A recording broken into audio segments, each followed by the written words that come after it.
नमस्कार, मैं हूं आपके साथ वर्षा और आप देख रहे हैं नेशन 15 न्यूज। खबर 26 मार्च दिन बुधवार की मेरठ से आ रही है। दरअसल बागेश्वर धाम सरकार धीरेन्द्र कृष्ण शास्त्री बोले, दुनिया को तीसरे विश्व युद्ध से बचा सकता है सनातन धर्म। देश में राष्ट्रिज्म होना चाहिए, कास्टिज्म नहीं। मेरठ में हनुमंत कथा करने आए बागेश्वर धाम सरकार धीरेन्द्र कृष्ण शास्त्री जी का कहना है कि दुनिया में तीसरा विश्व युद्ध रोकने की ताकत सनातन धर्म में है। उन्होंने कहा कि देश संविधान, हनुमान और सनातनी एकता से चलेगा। देश में राष्ट्रिज्म होना चाहिए, कास्टिज्म नहीं। उन्होंने हिंदू राष्ट्र की वकालत की और कहा कि हिंदू राष्ट्र बन जाने के बाद गौ माता को राष्ट्र माता का दर्जा मिल जाएगा और हिंदू राष्ट्र में जात पात भेदभाव पर राजनीति नहीं होगी। उन्होंने ये भी कहा कि जो बच्चे पैदा होंगे उनकी क्वांटिटी भले ही कम हो लेकिन क्वालिटी अच्छी होनी चाहिए। बच्चे भले ही 4 हो लेकिन कट्टर हिंदू हो। मेरठ में हुए सौरभ हत्याकांड पर जब धीरेन्द्र कृष्ण शास्त्री से सवाल किया गया तो बोले, बहुत निंदनीय और दुर्भाग्यपूर्ण घटना है। पाश्चात्य संस्कृति का आगमन और बेटा बेटी के पालन पोषण में कमी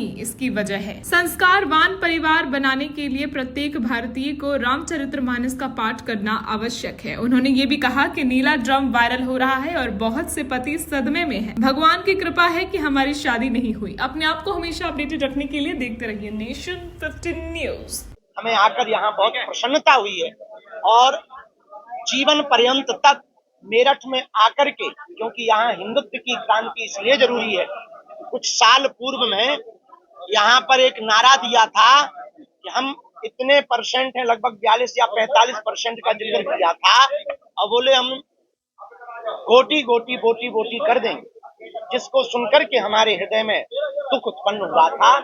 यह देश संविधान से चलेगा, यह देश हनुमान से चलेगा, यह देश सनातनी एकता से चलेगा। अब पूरे विश्व के लिए एकमात्र सनातन धर्म ऐसा है जो तृतीय विश्व युद्ध से पूरी दुनिया को बचा सकता है। उसी की चर्चा को लेकर के हम मेरठ आए हैं। एक एक करके प्रश्न करना ताकि हम उत्तर दे पाए। साजिश करने वाले लोग हैं, साजिश करने वाले लोग कौन? वो जिनकी न्यूजें आप छापते हो, वो जो देश के टुकड़े चाहते हैं, वो अरे सुन लो महाराज, वो जो भारत तेरे टुकड़े होंगे ऐसा नारा देते हैं, वो जो पालघर जैसे संतों की हत्याकांड करते हैं, वो जो बहराइच, नूह, मेवात, मणिपुर, कोलकाता जैसी घटनाएं करते हैं, वो देश को तोड़ने वाली साजिशें हैं। देश को तोड़ने वाली साजिश सबसे बड़ी कास्टिज्म है। हम चाहते हैं इस देश में राष्ट्रिज्म हो, कास्ट नहीं हो। जातवाद से ऊपर उठकर लोग राष्ट्रवाद में पड़े।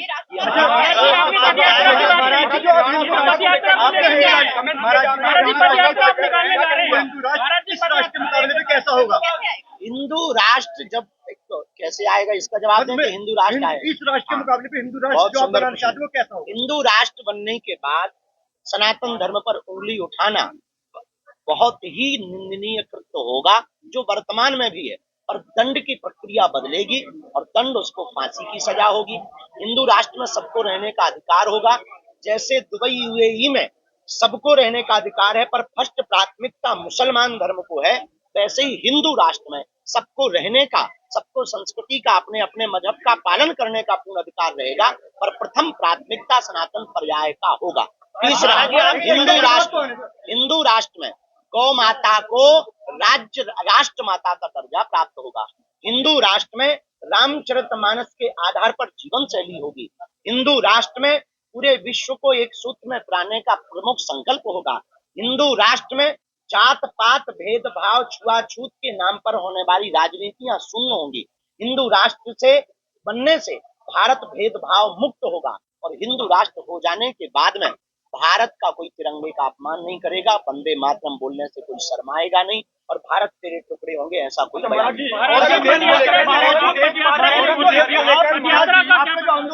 पद यात्रा हम दिल्ली से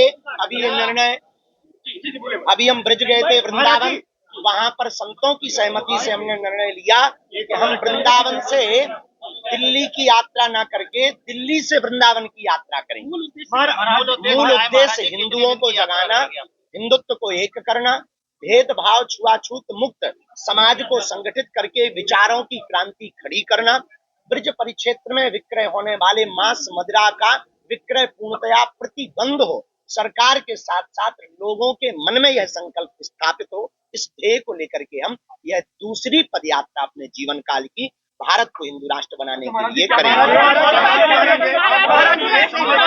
हिंदुओं की संख्या घट रही है, बच्चे हिंदुओं के कम हो रहे, क्या कहना चाहेंगे? ये देश का दुर्भाग्य है। हिंदुओं की संख्या घटने से बहुत ज्यादा मन में क्षोभ इस बात का उत्पन्न है कि देखो भाई, सरकार नारा दे रही है बच्चे 2 ही अच्छे, हम भी मानने को तैयार हैं, और चच्चे के 30 बच्चे क्यों? ये सब पर नियम लागू हो तो हम पर भी नियम लागू हो। और हिंदुओं से एक और प्रार्थना करेंगे हम आपकी मीडिया के माध्यम से, क्वांटिटी चाहे कम हो पर क्वालिटी बढ़िया होनी चाहिए। बच्चे 4 हो, बच्चे 4 हो पर 75 हिंदू होने चाहिए। महाराज जी, संबल को लेकर के कहना है, संबल में जिस तरह से मंदिर और मस्जिद की बात चल रही है, हम किसी भी चीज को तलवारों की लड़ाई से करने पर भरोसा नहीं करते।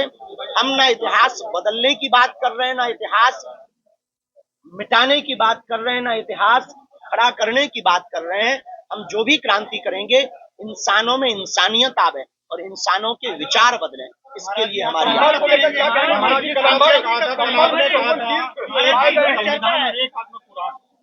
कल आपने कहा था में एक हाथ में संविधान और एक हाथ में कुरान। आप कानों का लाइव चेक करवाओ के हाथ में होना चाहिए, तभी देश, देखो देश शस्त्र और शास्त्र दोनों से चलेगा। देश संविधान एक हनुमान दोनों से चलेगा। महाराज जी, एक पत्नी ने अपने पति को पार्टी के ग्राम में फेंक कर दिया, उस पर क्या कहेंगे आप? महाराज जी, शंकराचार्य महाराज जी ने अभी राष्ट्र माता का दर्जा दिलाने के लिए उन्होंने दिल्ली तक वो गए, आपका इस पर क्या स्टैंड? बहुत सुंदर प्रकल्प है। हम श्री शंकराचार्य जी महाराज जी का इस कार्य के लिए बहुत बहुत लाखों करोड़ों बार साधुवाद देना चाहते हैं। गौ माता के प्रति उनका जो समर्पण है निश्चित रूप से अद्भुत है, और हमारी संवेदनाएं, हमारी अभिव्यक्ति और हमारी जो भी उपयोगिता है उनके प्रति इस कार्य के लिए समर्पित है। और सदैव हम राष्ट्र के लिए, गौ माता के लिए और सनातन के लिए हैं। इस कार्य के लिए हम बहुत बहुत शुभकामनाएं। महाराज जी, सौरभ हत्याकांड है, मेरठ में एक पति को पत्नी ने काट दिया है, ड्रामा वर्तमान में भारत में नीला ड्रम बहुत फेमस है, बहुत वायरल है, बहुत से पति सदमे में है नीले ड्रम को लेकर। भगवान की कृपा है, हमारी तो शादी नहीं हुई है, लेकिन ये प्लान क्या है महाराज जी? आप उत्तर तो सुन ले नटकटा। नीला ड्रम अभी जो है बहुत वायरल है भाई साहब।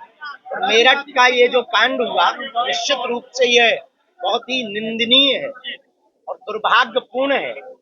वर्तमान समाज में घटते हुए परिवार की व्यवस्था, पाश्चात्य संस्कृति का आगमन और लव के चक्कर में विवाहित पुरुष अथवा स्त्री पड़े हुए परिवारों को तलाक व परिवारों को मिटाने की साजिशों को पूर्ण कर रहे हैं। तो हम यही चाहते हैं, अपने जीवन काल में एक ही एंट्री होनी चाहिए, और ये संस्कारों की कमी है। जिनकी भी बेटी या जिनका भी बेटा इस प्रकार का कृत्य कर रहा है, उनके पालन पोषण की कमी है। इसलिए संस्कारवान परिवार बनाने के लिए प्रत्येक भारतीयों को रामचरितमानस का आधार लेना आवश्यक है। इस बारे में औरंगजेब की तारीफों के कसीदे पढ़े जाते हैं। औरंगजेब महान हो ही नहीं सकता। जो राणा सांगा के ऊपर आपत्तिजनक बयान दे रहे हैं, हम उनको कहेंगे पहले पुनः इतिहास। महाराज श्री क्रांति धरा से सनातनियों के लिए क्या संदेश देना चाहेंगे? इस क्रांति धरा से अंत में हमारा यही कहना है, बहुत हो गया ओम द्योः शांतिरंतर छगुं शांति पृथ्वी शांति रापः शांति। अब इस भारत को बचाने के लिए हिंदुओं ओम द्योः क्रांतिरंतर छगुं क्रांति पृथ्वी क्रांति रापः क्रांति श्लोक का पाठ होना चाहिए। अब शांति की जगह क्रांति का पाठ होना चाहिए। अब देश को तोड़ने की जगह देश को जोड़ने का पाठ होना चाहिए। अब जातवाद से ऊपर उठकर राष्ट्रवाद का पाठ होना चाहिए। अब एक हाथ में संविधान तो एक हाथ में गीता और कुरान होनी चाहिए। अब इस देश में औरंगजेब या बाबर महान नहीं, छत्रपति शिवाजी, संभाजी और रघुवर महान है। इस बात की क्रांति होनी चाहिए।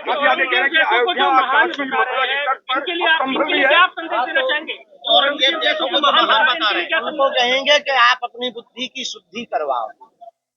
ठीक है, मिटना चाहिए। और मेरठ में भी कुछ मार्ग, कुछ जगह ऐसे हैं, उन जगहों के नाम बदलने चाहिए। देश से नाम और निशान पूर्णतया मिटना चाहिए। देखो, अगर आप कानून पर, संविधान पर, भारत के सनातन पर पत्थर फेंक कर मांगोगे, तो अभी तो हम यही कह रहे थे कि अयोध्या तो झांकी है, काशी मथुरा बाकी है। अब यही कहेंगे कि संभल, काशी, मथुरा तीनों बाकी। महाराज जी, राम की तरह से आपका क्या है, जिस तरह से मेरठ का ड्राम इस वक्त हाईलाइट है, आपने भी अभी साथ में सर्वोत्तम उपाय रामचरितमानस है। भारत के लोग रामायण को भूलकर सीरियलों में और मोबाइल में और बढ़ती हुई पाश्चात्य संस्कृति और टीवी के चक्कर में बीवियों को बर्बाद कर रहे हैं। इसलिए प्रत्येक माता पिता